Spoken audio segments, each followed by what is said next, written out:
Hello student, good morning. आज हम class 7 का विज्ञान पाठ 9 जिसका नाम है गंदे जल का निपटाना, पिछले डे से हम लोग पढ़ रहे थे। आइए आज हम इस पाठ का मुख्य बिंदु देखेंगे। मुख्य बिंदु मतलब होता है कि मेन टॉपिक, इस चैप्टर का मेन टॉपिक क्या क्या है जो हम लोग चैप्टर ये पढ़े हैं गंदे जल का निपटाना, इसमें का मेन टॉपिक क्या है। एक तो पहला है अपशिष्ट जल। पहला अपशिष्ट जल किसे कहते हैं, तो बहुत सारे कचड़ों से, झाग से भरपूर नालियों में बहने वाले,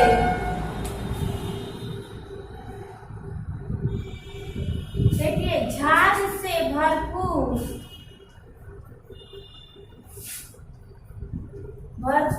तेल मिश्रित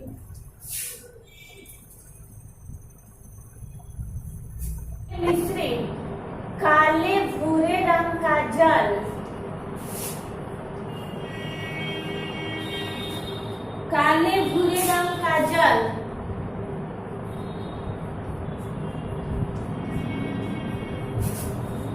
जो कई स्थानों से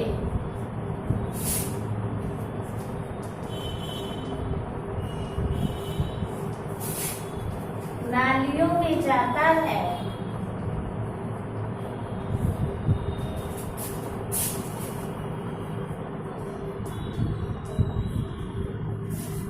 उसे अपशिष्ट जल कहते हैं।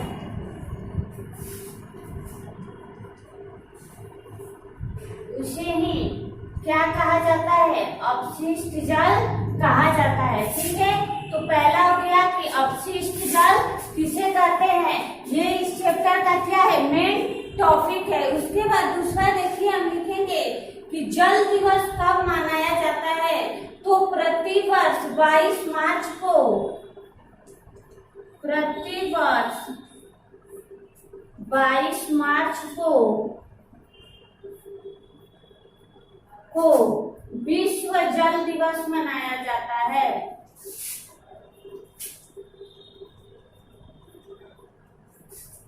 प्रतिवर्ष 22 मार्च को विश्व जल दिवस मनाया जाता है। ठीक है,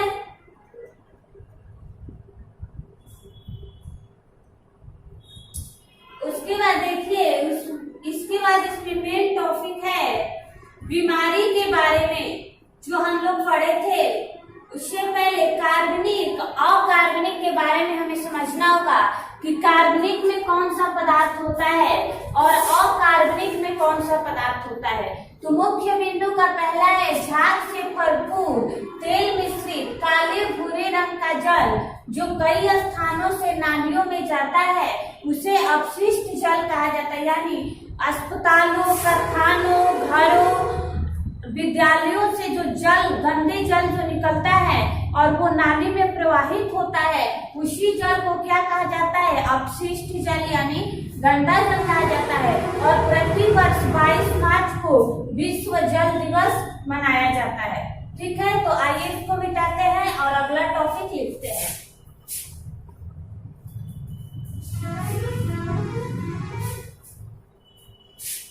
उसके बाद देखिए कार्बनिक अकार्बनिक जो है क्या है, ये भी एक प्रकार का गंदा पदार्थ है यानी गंदा जल है। तो हमें देखना है कि कार्बनिक और अकार्बनिक पदार्थ क्या होता है। तो कार्बनिक में कौन कौन से पदार्थ आते हैं और अकार्बनिक में कौन कौन से पदार्थ आते हैं। तो देखिए कार्बनिक अशुद्धियां, कार्बनिक अशुद्धियां,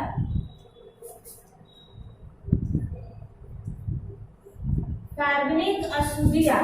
तो कार्बनिक अशुद्धियां में मानव मलमूत्र, मानव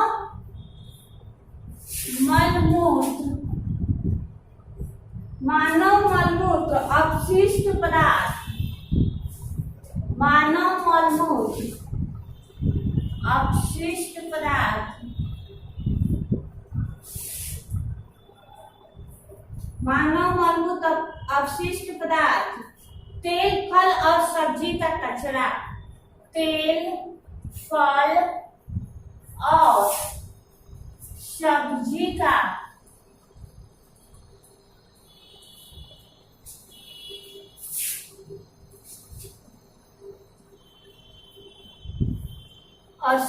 का कचरा, ये हमारा क्या है, कार्बनिक अशुद्धियां हैं। यानी जिस स्थान पे तेल का, फल का, वस्त्र का, जूते चप्पल का कचरा फेंक दिया जाता है, उसी कचरा को क्या कहा जाता है, कार्बनिक अशुद्धियां कहा जाता है। यानी वो कचरा एक प्रकार का क्या है, कार्बनिक अशुद्धि है। अकार्बनिक अशुद्धियां, तो देखिए अकार्बनिक अशुद्धियां क्या होता है, अकार्बनिक अशुद्धियां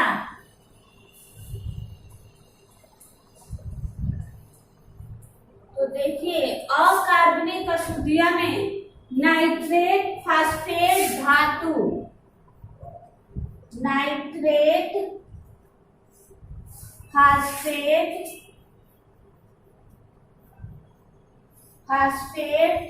धातु आदि के कचरा को, आदि के इत्यादि मतलब नाइट्रेट, फास्फेट धातु इत्यादि के कचरा को अकार्बनिक अशुद्धियां कहा जाता है।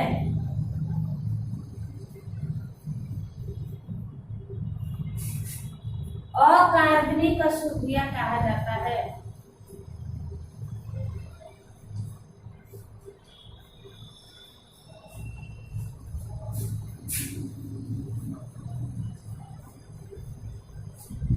ठीक है, तो अकार्बनिक अशुद्धियां में नाइट्रेट यानी अस्पतालों में, हॉस्पिटल में जो इंजेक्शन लगाए जाते हैं उसे फेंक दी जाती हैं और उसमें कुछ गैस रहता है, वो हमारा क्या हो गया, नाइट्रेट हो गया। या विद्यालय के प्रयोगशाला में जब बच्चे प्रयोग करते हैं और उसमें कुछ गैसें बाहर निकलती है, वो हमारा क्या हो गया, नाइट्रेट, फास्फेट धातु। यानी कोई पदार्थ हमने लिया यूज करने के लिए और उसे हमने क्या किया, फेंक दिया, और वो पदार्थ क्या है, धातु है, तो वो एक प्रकार का क्या है, अकार्बनिक अशुद्धि है। वो एक प्रकार का क्या है, अकार्बनिक अशुद्धि। ठीक है, आइए फिर इसको मिटाते हैं।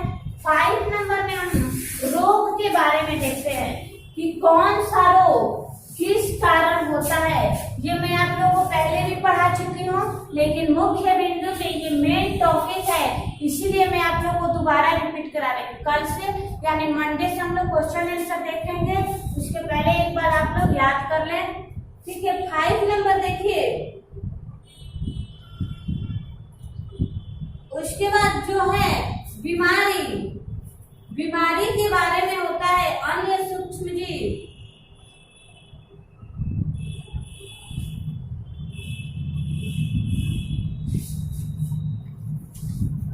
बीमारी के बारे में देखिए, इसमें क्या होता है कि बीमारी का नाम, उसका लक्षण, मतलब क्यों बीमारी हुआ, होने का कारण क्या है, और हो गया है तो उससे हम कैसे बच सकते हैं। ठीक है, ये 4 टॉपिक आप लोगों को मैं बताई थी। जैसे मान लीजिए हम हैजा नामक बीमारी लेते हैं, जैसे हमने हैजा नामक बीमारी लिया, ठीक है, हैजा यानी डायरिया। हैजा को क्या कहा जाता है, डायरिया कहा जाता है। हैजा एक प्रकार की डायरिया नामक बीमारी है।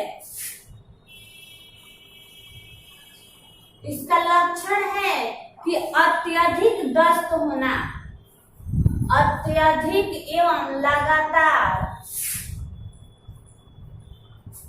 अत्यधिक एवं लगातार दस्त का होना, लगातार दस्त का होना। दस्त मतलब क्या होता है, उल्टी, वोमिटिंग का होना। और यह किसके कारण होता है, दूषित जल के कारण। यह किसके कारण होता है, होना दूषित जल, यह होना, यह दूषित जल के कारण होता है। इससे बचने का उपाय, इससे बचने के लिए, इससे बचने के लिए हमें इससे बचने के लिए हमें स्वच्छ जल का उपयोग करना चाहिए।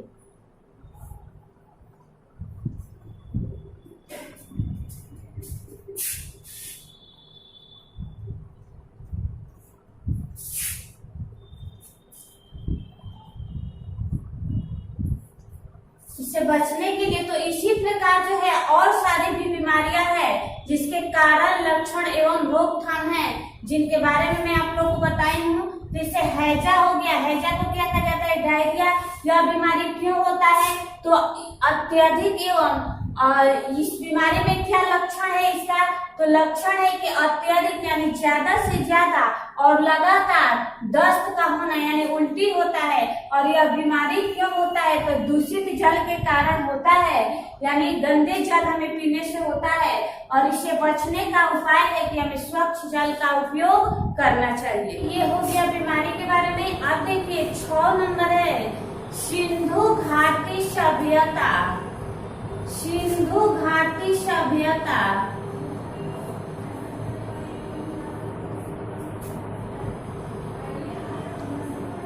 सिंधु घाटी सभ्यता सबसे प्राचीन सभ्यताओं में से एक है।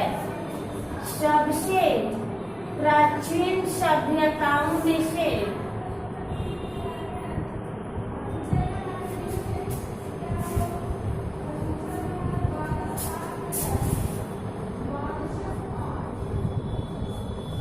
सबसे प्राचीन सिंधु घाटी। अगर आपसे कोई पूछे कि सबसे प्राचीन सभ्यता क्या है, तो वह है सिंधु घाटी सभ्यता।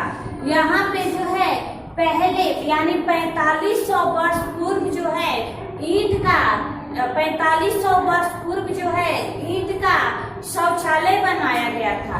तो वो बात भी हम लिखेंगे 7 नंबर में। आइए पहले इसको मिटाते हैं। देखिए 4500 वर्ष पूर्व, 4500 वर्ष पूर्व मतलब पहले, 4500 वर्ष पूर्व ईंटों का सबसे पुराना शौचालय बनाया गया था। ईंटों का यानी ईंटा का सबसे पुराना शौचालय, सबसे पुराना शौचालय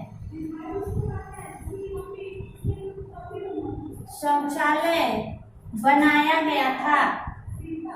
और यह कहाँ बनाया गया था? तो सिंधु घाटी में।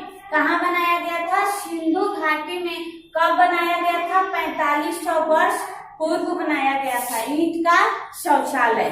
ठीक है। उसके बाद देखिए एक लास्ट टॉपिक है बायोगैस का उपयोग। एक बार मैं आप लोग को बताई हूँ, फिर से बता देती हूँ कि बायोगैस का उपयोग घरों में रोशनी जलाने के लिए, बायोगैस का उपयोग घरों में भोजन पकाने एवं रोशनी जलाने के लिए किया जाता है। भोजन पकाने एवं रोशनी जलाने के लिए किया जाता है।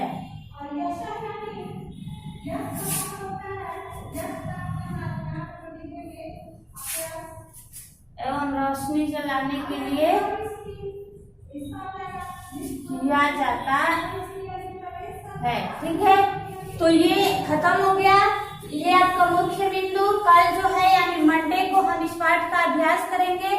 आप लोग 8 टॉपिक को ध्यान से पढ़िए और याद कीजिए, क्योंकि टेस्ट होगा तो सारे ये टॉपिक पूछे जा सकते हैं। ठीक है। तो आज का क्लास इतना ही। कल मंडे को हम इसका अभ्यास यानी क्वेश्चन आंसर करेंगे। ओके, धन्यवाद।